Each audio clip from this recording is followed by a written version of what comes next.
एकदमै धेरै धेरै धन्यवाद हाम्रो सम्पूर्ण साथीहरूलाई हाम्रो छोटो निमन्त्रणा एकदमै छोटो निमन्त्रणा स्वीकार गरेर हाम्रो विनोदजी इन्द्रदेवजी हाम्रो भनौँ न अनि हाम्रो धेरैजना सरहरू हाम्रो बजरङ्ग दल हाम्रो यहाँको डाक्टर साहब अनि यहाँको समाजसेवी हाम्रो कमल सर यहाँको हाम्रो सर है सबैजना यति जोस जागर सहित आज स्वरको टुक्रा सप्तरी जहाँ सप्तकोशी स्वयं कोशी भएर बगिराख्नु भएको छ र जहाँ शिवजीले स्वयं सप्त ऋषिलाई चाहिँ ज्ञान दिएको सप्त ऋषिबाट बनेको सप्तरी हाम्रो पवित्र जिल्ला जहाँ छिन्नमस्ता हुनुहुन्छ जहाँ स्वयं भगवती हुनुहुन्छ जहाँ सबै कुराहरू छ यस्तो पवित्र जिल्लामा हजुरहरू सबैलाई विशेष विशेष विशेष धन्यवाद दिन चाहन्छु। आजको यो विषम घडीमा जुन देशमा हामीले सोचेका थियौँ अब ठुलो परिवर्तन भयो। जेनजीहरूको 30 गतेको विद्रोह पछाडि 24 गते यिनीहरूको भागाभाग पछाडि यो देशमा सुशासन छान्छ। यो देशमा नयाँ आशा आएको छाएको थियो, नयाँ एउटा के होला कि भन्ने आत्मबल पढाएको थियो। तर 1 दिन 2 दिन 3 दिन गर्दै गर्दै आज 102 दिन हुँदाखेरि आज हाम्रो 78 जना भाइ बहिनीको लास नसुक्दै गर्दाखेरि आज हाम्रा घाइते भाइ बहिनीहरूको जुन हालत हुँदै गर्दाखेरि यिनीहरूले जुन हामीलाई धोका दिए र जुन हाम्रो चाहना थियो कि हत्याराहरूलाई कारबाही हुन्छ 40 साल यताको सम्पूर्ण नेता कर्मचारीहरूको छानबिन हुन्छ, नेपालमा भ्रष्टाचारको अन्त्य हुन्छ, यो प्रदेश सभा राष्ट्रिय सभा जुन यत्रा मन्त्री यत्रा संसदहरू खारेज हुन्छन्, प्रत्यक्ष निर्वाचित कार्यकारी व्यवस्था हुन्छ, देशमा किसानहरूले मल पाउँछन्, शिक्षा स्वास्थ्य निशुल्क हुन्छ, गरी खान पाइन्छ भन्ने हाम्रो ठुलो आशा थियो। तर यो आशालाई अहिलेका प्रधानमन्त्री सुशीला कार्के र गृहमन्त्री लगायत सबैले चाहिँ बलुवामा पानी हाले जस्तो हाम्रो सपनालाई तुल्याउने काम गर्नुभएकोमा यहीबाट यो सरकारप्रति हार्दिक श्रद्धाञ्जली भन्न चाहन्छु। हो कि होइन साथी हो? यतिजना मान्छे मरेको 84 चुनाव 82 गर्नका लागि यही प्रतिनिधि सभाको चुनावको लागि थिएन साथी हो। यतिजनाले हामीले बलिदानी दिएको देशमा यत्रो विनाश भएको यसका लागि थिएन साथी हो। विगत 40 वर्षदेखि जहिले पनि देश आजभन्दा भोलिभन्दा पर्से आज हाम्रै सप्तरीमा हाम्रै साथीभाइ यहाँनिर छैनन्। आज यहाँको जिल्ला अस्पतालमा गयो भने राम्रो औषधि उपचार पाइँदैन। आज हाम्रो यहीँको विद्यालयमा गएर हेर्नुहोस् हामीले हेरिरहेका छौँ, न शिक्षक छन्, न त्यहाँ राम्रो व्यवस्थापन छ, न राम्रोसँग विद्यार्थीलाई त्यहाँ पढाइया छ। यहाँ रहेको क्याम्पसको अवस्था हेर्नुहोस् आज त्यस्तै छ। यहाँका युवाहरू आज यही ठाउँमा रोजगार नपाएर राजविराज संसारभरिका मान्छेहरू राज गर्ने ठाउँ हुनुपर्ने हाम्रो राजविराज आज यहाँका मान्छेहरू कोही दुबई कतार जानु परेछ, कसैलाई अमेरिका अस्ट्रेलिया जानु परेको छ, कसैलाई कता जानु परेको छ। यहाँ यति धेरै मान्छे हुँदा भिडभाड भएर लाखौँ मान्छेहरू हुनुपर्ने आज हाम्रो न तपाईँको व्यापार चल्न सकेको छ, न तपाईँको उद्योग चल्न सकेको छ, न तपाईँको होटेल चल्न सकेको छ, न तपाईँको रेस्टुरेन्ट चल्न सकेको छ, न तपाईँको सानो चिया पसलदेखि लिएर ठुलो व्यापारसम्म सबैलाई गाह्रो अवस्थामा परेको छ।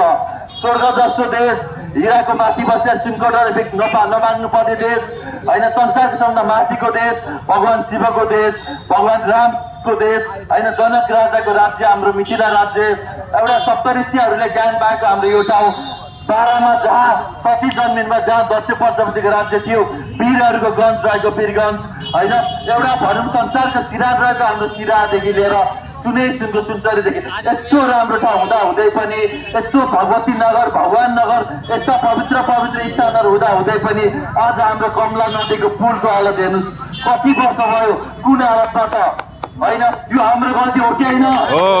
अन्याय गर्ने मात्र होइन साथी हो, अन्याय हेर्दा हेर्दै चुप्प लगाएर बस्ने पनि अपराध हो। अन्याय पाप गर्ने मात्र पापी होइन साथी हो। अर्काले पाप गर्दा गर्दै अर्काले दमन गर्दा गर्दै चुप्प लगाएर सहेर बस्नु पनि पाप हो। यो समाज यदि बिग्रेको छ भने नराम्रो काम गर्नेले भन्दा नराम्रो काम गर्दा पनि चुप्प लगाएर हेरेर बस्ने हामी जस्ता सचेत नागरिकले गर्दा बिग्रेको छ। अब हामी बोल्नुपर्छ साथी हो, अब हामी जुट्नुपर्छ साथी हो, अब हामी उठ्नुपर्छ साथी हो। इतिहासले हाम्रो पुस्तालाई एउटा मौका दिएको छ। बुढाहरू आथे, अवस्था लडाथे, कोही माओवादी, कोही काङ्ग्रेस, कोही एमाले भनेर सबैलाई लडाए साथी हो। मिलेर बसेको हाम्रो समाजलाई वसुदैवम कुटुम्बकम भएको हाम्रो वैदिक सनातन हिन्दू परम्परा भएको हाम्रो देशलाई हामीलाई थाहै नदिकन भन्दै नभनिकन हाम्रो संस्कार माथि नै हटाइदिए, हाम्रो धर्म मासे, हाम्रो संस्कार मासे, हाम्रो संस्कृति मासे, हाम्रो परम्परा मासे, गाउँ रिप्त बनाए अहिले सहर रिप्त बनाउँदैछन्। यिनीहरूलाई हामीले भगाएको फेरि फिर्ता हुन खोज्दैछन्। यहीबाट चुनौती दिन चाहन्छु। यदि तिमीहरू आउने हो भने मिलेर यो देशलाई बनाउँछु भनेर परिवर्तन भएर आऊ। पुरानो हालतमा आउने भए राजविराज उठिसकेको छ, सप्तरी उठिसकेको छ, अस्ति बाह्रको हालत फेरि यहाँ नबलाउन भन्न सकिँदैन। यहीबाट चुनौती दिन चाहन्छु। सम्पूर्ण युवा साथीहरू, त्यसभाइ दिदीबहिनीहरू, हामी संसारको दास हुन जन्मेको होइन, हामी इन्डिया गएर गुलामी गर्न जन्मेको होइन, हामी दुवै कतार गएर चौकीदारी गर्न जन्मेको होइन, हामी अमेरिका अस्ट्रेलिया गएर भाडा माझ्न जन्मेको होइन, हामी संसारको गुरु हुन जन्मेको, संसारको मालिक हुन जन्मेको। हाम्रो देश गरिब होइन। आज किसानको उत्पादन किनिदिने कोही छैन, आज किसानलाई पर्दाखेरि बल दिने कोही छैन, आज किसानको लागि बोलिदिने कोही छैन। आज यो देशमा मजदुरहरू यही बसेर मजदुरी गर्न पाउनुपर्ने, आज हाम्रो पुलिस दाजुभाइहरू, पत्रकारहरू, यहाँका डाक्टर, इन्जिनियर, वकिल कोही पनि यो देशमा बस्नु लायक छैन। सिर्फ यो देशमा बसेछन्, खुसी छन् त भ्रष्टाचारीहरू, नेताहरू, चोर कर्म भ्रष्टाचार अहिले कसैलाई यो देशमा बस्न दिने अवस्था बनाइएको छैन साथी हो। सप्तरी जिल्ला राजविराजको जिल्ला र संसार राज गर्नुपर्ने जिल्ला, सप्तरी शिला शिवजी र पार्वती बसेर ज्ञान दिएको जिल्ला, सप्तकोशी बग्दै गएर र संसारभरिलाई पानी दिएको जिल्ला होइन, जहाँ स्वयं भगवती भगवान सबै आएर बसेको जिल्ला। यस्तो राम्रो जिल्लामा हेर्नुहोस्, एउटा पुल बन्न 10 वर्ष लाग्छ। हुलाकी राजमार्गको हालत त्यही छ। यहाँको नसाको समस्या, युवालाई रोजगार नदिएर बोर्डर पारीबाट ड्रग ल्याएर नसा युवाहरूलाई लागोस् भन्न फसाएर यहाँका युवाहरू जतिलाई विदेशमा पठाएर बेचेर यहाँ सिर्फ कोही बस्न लायक बनाएको छैन साथी हो। अब हामी जुट्नुपर्छ, अब हामी उठ्नुपर्छ। म बन्नु परेन, मेरो देश बन्नै पर्छ। हामी बन्नु परेन, हाम्रो सप्तरी बन्नै पर्छ। यहाँको शिक्षा स्वास्थ्य फ्री हुनै पर्छ। यो जिल्ला अस्पताल मेडिकल कलेज हुनै पर्छ। सरकारी मेडिकल कलेज बनाउने हो कि होइन यसलाई? संसारका मान्छेहरू यहाँ ल्याएर पढाउने हो, फ्री गर्ने हो। स्वास्थ्य भन्ने कुरा सबैले बाँच्न पाउनुपर्छ, यो पर्दैन साथी हो। पैसा भयो भने उपचार हुने, पैसा नभए मर्न जा भन्ने यस्तो नि हुन्छ। पैसा भए पढ्न पाउने, पैसा नभए पढ्नै नपाउने यस्तो पनि हुन्छ। जन्मदै भेट्छ यो अति बढी भइसक्यो, अब हामी सहन सक्दैनौँ, अब हामी हेरेर बस्न सक्दैनौँ भनेर विद्रोह गरेको यो विद्रोहलाई धोका दिने प्रयास कसैले नगरोस्। अहिले जिउँदै छोडेछौँ, अर्को पालि जिउँदै नबस्न पनि सक्छौँ। यही ठाउँबाट हाम्रा जेन्जी भाइहरूलाई आज 11,000 जना लडाइँ सुन्नेको छ। आज हाम्रा भाइहरूलाई 5 लाख 10 लाख धरौटी भन्दै बिचरा अब तिनीहरूलाई के थाहा, बोलाएपछि आए, आन्दोलन गरे, अब पुलिस स्टेसनमा भागेपछि अलिअलि बोकेर लान्, त्यही गरे। आज उनीहरूलाई अपराधी बनाइदिएछ। तर जसले गोली हाने, जसले देश कतै टाउकोमा गोली हान्ने आदेश दिए, जसले 77 जनाको आमाको काख मृत्यु बनाए, जसले हत्या गरे, ती हत्यारा खुलेआम टुलिरहेछन्। तर हाम्रो भाइ बहिनीहरूलाई आज यो गरिस् त्यो गरिस् भनेर अनेक मुद्दा लगाइदिएछ साथी हो। आज पनि हामीलाई कहिले पार्टीको नाममा लडाइदिएछ, कहिले जातका नाममा लडाइदिएछ, कहिले वर्गका नाममा लडाइदिएछ। हामी लड्ने होइन साथी हो, हामी एकजुट हुने हो। हामीलाई नमिल्नका लागि 1000 कारण होलान्, तर मिल्नका लागि एउटा कारण छ, त्यो भनेको हामी नेपाली हौँ, हाम्रो वीर गोर्खाली हौँ, हामी सबैको रगत रातो छ। हामी सबै एकजुट हुने कि नहुने? अब हामी छोले बन्ने कि नबन्ने? नबन्ने। हामी नेपाली बन्ने, हामी वीर गोर्खाली बन्ने, हामी युवा बन्ने। युवाहरूको चेतना र युवाहरूको साहसलाई अवमूल्यन गर्ने प्रयास कसैले नगरोस्। सम्पूर्ण सप्तरी जिल्लावासीहरू, हजुरहरू यदि व्यापार बनोस् भन्ने चाहनुहुन्छ भने एकपल्ट गम्भीर भएर सोचिदिनु होला। नयाँ पुस्तालाई, युवालाई साथ दिनु होला। यहाँका किसानहरू तपाईँको उत्पादन बिकोस् भन्ने चाहनुहुन्छ, तपाईँले गाउँमै बसेर महिनाको 40-50 हजार 1 लाखसम्म कमाउँ भन्ने चाहनुहुन्छ, यो देशमा शिक्षा स्वास्थ्य फ्री होस् भन्ने चाहनुहुन्छ भने एकपल्ट युवालाई साथ दिनु होला। एकपल्ट कमलजीलाई, एकपल्ट विनोदजीलाई, एकपल्ट यहाँका डाक्टर साहबलाई, यहाँका युवालाई अगाडि बढाइदिनु होला। यहाँका सम्पूर्ण मजदुरहरू तपाईँ दुवै कतार नभएर यही ठाउँमा मजदुरी गरेर आफ्नै आमा, आफ्नै बाउ, आफ्नै बुढी, आफ्नै छोरीसँग बस्न चाहनुहुन्छ भने एकचोटि परिवर्तनलाई साथ दिनु होला, नयाँ पुस्तालाई साथ दिनु होला। एकपल्ट गाउनु होला, एकपल्ट जुट्नु होला, एकपल्ट उठ्नु होला। जुन हिन्दूमाथिको अत्याचार बङ्गलादेशमाथि भएको छ, जिउँदै चलेको छ, हामी किन बोल्न सक्दैनौँ साथी हो?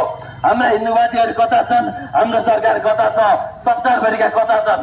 मौजुदा वसुदैवम कुटुम्बकम भन्ने भाव बोकेका हामी, सर्वे भवन्तु सुखिन भन्ने भाव बोकेका हामी, सबैजना खुसी हुन्, सबैको भलो होस् भन्ने हामी आज हाम्रै साथीभाइहरूलाई जलाइदाखेरि आज 30 करोड भन्दा धेरै इन्डियाबाट निकालिँदैछ उनीहरूलाई, उनीहरू भागेर नेपाल छिर्दैछन्। हामी 2 करोड छौँ, हाम्रो हालत के हुन्छ?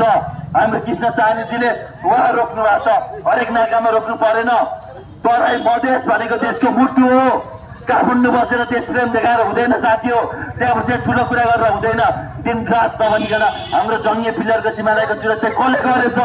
मधेसले गरेको छ, मधेसले गरेको छ हो कि होइन? दिन रात नभनिकन लडेर यताउता गरेर हुरेर होइन, अनि दिन रात नभनिकन लडेर पुलिससँग लडेर एसएसपीसँग लडेर सिमाना बचाउने मधेस हो, नेपाललाई अन्न पुर्याउने मधेस हो, देशको आधाभन्दा जनसङ्ख्या बढी भएको मधेस हो। मधेस देशको मुटु हो।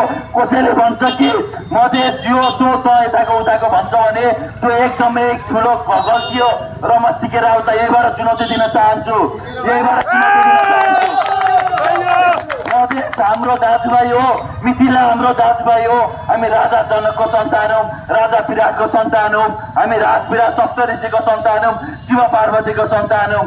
अमेरिकाको विदेशीको पैसा आएर मधेस टुक्राउने कुरा गर्न पाइँदैन साथीहरू। मधेसी पहाडी हिमाल पढाइ तराई कोही छैन पढाइ, हामी सबै एकजुट हौँ। अङ्ग्रेजलाई हराएको पुस्ता हो हामी, आज विदेशीहरूलाई दुनियाँभरिलाई लखेटेको पुस्ता हो हामी, मुगललाई पनि हराएको, सबैलाई हराएको पुस्ता हो हामी। संसारभरि एकताले जितेको प्रतीक हो हामी। अझ हामीलाई टुटाउने प्रयास, अझ हामीलाई टुटाउने प्रयास गर्नुभन्दा अगाडि 1000 चोटि सोच्नुपर्छ र त्यो प्रयास जब कसैले पनि नगरोस्, यहीबाट चुनौती दिन चाहन्छु। हाम्रो राजविराट नेपालको सबभन्दा पहिलो प्लान सिटी हो, तर अहिले हेर्नुहोस् त ल, नेपालको पहिलो योजनाले बनेको सहर भए पनि आज यो सहरको विकास किन हुन सकेन? यो ठाउँका किन हामीले विकास गर्न सकिएन? यो ठाउँमा ठुल्ठुला अस्पतालहरू, ठुल्ठुला मेडिकल भनौँ न इन्जिनियरिङ कलेजहरू, आइटी कलेजहरू, संस्कृतहरू, अध्यात्महरू हामीले किन खोल्न सकिएन? ठुल्ठुला उद्योग कलकारखाना किन बनाउन सकिएन? ठुल्ठुला व्यापारिक केन्द्रहरू हामीले किन बनाउन सकिएन? अब हामीले सोच्नुपर्ने बेला आएको छ साथी हो। हामी सप्तरीवासीले एकचोटि गम्भीर ध्यान दिनुपर्ने बेला आएको छ साथी हो। यहाँका साथीहरूलाई किन यही ठाउँमा राख्न सकिएन? किन यहाँ रोजगार दिन सकिएन? किन यहाँको अस्पतालको हालत यस्तो छ? यहाँका अहिले सिडिओदेखि लिएर हरेक ठाउँमा किन यति धेरै भ्रष्टाचार छ? भ्रष्टाचार छ भनेर सबैतिर आउँदा पनि हामी सबै किन भन्छौँ? यहाँ कति पैसा हो, बाटोमा कति आयो, नगरमा कति आयो, कहाँ खर्च भयो, हामीले किन सोध्दैनौँ साथी हो? अब सोध्नुपर्ने बेला आएको छ। यहाँका कर्मचारी, यहाँका नेता, यहाँका प्रशासनलाई यहीबाट चुनौती दिन चाहन्छु। एक हिसाब गरेर बसेछौँ, एकलाई हामीले टाउको हेरेर बसेछौँ। कसैले कसैले हाम्रो सप्तरीलाई, हाम्रो राजविराजलाई र यहाँका जनतालाई धोका दिने प्रयास नगरोस्, यहाँका जनतालाई कमजोर सोच्ने प्रयास नगरोस्, यहाँका युवालाई कमजोर सोच्ने प्रयास नगरोस्। युवाहरू जुटिसकेछन्, युवाहरू उठिसकेछन्। यति भन्न चाहन्छु, सबैजनालाई स्वयं भगवानहरू अवतार हुने देश हाम्रो, स्वयं ऋषि मुनिहरू आएर संसारभरिलाई ज्ञान दिने देश हाम्रो, संसारको गुरु राष्ट्र हाम्रो, संसारको सबभन्दा पहिलो देश हाम्रो, संसारको सबभन्दा पहिलो भाषा लेखिएको देश हाम्रो। आज हाम्रो संस्कृत मासी हो, हाम्रो गुरुकुल मासी हो। हरेक पालिकामा हामीले गुरुकुल खोल्नुपर्छ साथी हो। हामी अगाडि बढ्नुपर्छ, हामी एकजुट हुनुपर्छ साथी हो। हामीले हिन्दुत्व बचाउनुपर्छ, हामीले हाम्रो संस्कृत सनातन बचाउनुपर्छ, हामीले हाम्रो रामलाई, हाम्रो हनुमानलाई, हाम्रो सीता मातालाई बचाउनुपर्छ साथी हो। हाम्रो मिथिला कला, हाम्रो संस्कृति, हाम्रो परम्परा, हाम्रो भोजपुरी, हाम्रो अवधि, हाम्रो भाषा, हाम्रो भेष, हाम्रो संस्कृति, हाम्रो परम्परा, हाम्रो धर्म हो, हाम्रो कर्म हो, हामीले बचाउने हो साथी हो कि होइन? हाम्रो सप्तरी हामी बनाउँछौँ, हाम्रो राजविराज हामी सजाउँछौँ हो कि होइन? अब हामी कसैको आश गर्दैनौँ, युवाहरू उठ्छौँ र युवाहरूले गर्छौँ भन्दै सम्पूर्ण हरेक पालिका, हरेक टोलमा चाहिँ आफूभन्दा माथि उठेर, आफ्नो पार्टीभन्दा माथि उठेर नेपाल र नेपाली जनता, किसान, मजदुर, पीडित, सरकारी पीडित, मिठो ब्याज पीडित, लघुवित्त पीडित, सबै पीडितलाई साथ दिएर नेपाली बनेर, नेपाल भनेर एकजुट भएर राष्ट्रियबाट अगाडि बढ्न अनुरोध गर्दै सबै किसानहरूलाई हामी पुर्याउने मल साथी हो। किसानको उत्पादन हामी किनिदिने हो, व्यापार हामीले गर्ने हो, जिल्ला अस्पताल मेडिकल कलेज हामीले बनाउने हो, यहाँ ठुल्ठुला उद्योग हामीले गर्ने हो। हाम्रो सप्तरी, हाम्रो जिल्ला, हाम्रो राजविराज हामी बनाउँछौँ भन्ने आत्मविश्वास हजुरहरू राख्नु होला। हजुरहरूलाई आवश्यक परेको बेला कुनै पनि बेला यो ज्यान त्यो ज्यान देशभरि होइन संसारभरिबाट हामी नेपालीहरूलाई ल्याएर संसारभरिका विज्ञ ल्याएर यो ठाउँको योजना सहित सबै कुरा बनाउन हामी तयार छौँ। सबैलाई एकदम सर्वे भवन्तु सुखिनः, सर्वे सन्तु निरामया, सर्वे भद्राणि पश्यन्तु मा कश्चित् दुःखः भाग भएका। संसारका सबैजना खुसी हुन्, संसारका सबैजना निरोगी हुन्, सबैतिर करुणा छ, सबैतिर सत्य छ, सबैतिर शान्ति छ, देशमा एकता छ, देशमा विकास छ, देशमा निकास छ, जनजीका मागहरू पुरा हुन्, शहीदको आत्माले सपनाले पुरा होस् र सप्तरी जिल्लालाई नेपालकै धनी, नेपालकै खुसी र नेपाल जस्तै संसारकै धनी र संसारकै खुसी बनाउने बाचा गर्दै सबैलाई जुट्न र उक्त अनुरोध गर्दै बिदा हुन चाहन्छु। ओम नमः शिवाय, हर हर महादेव।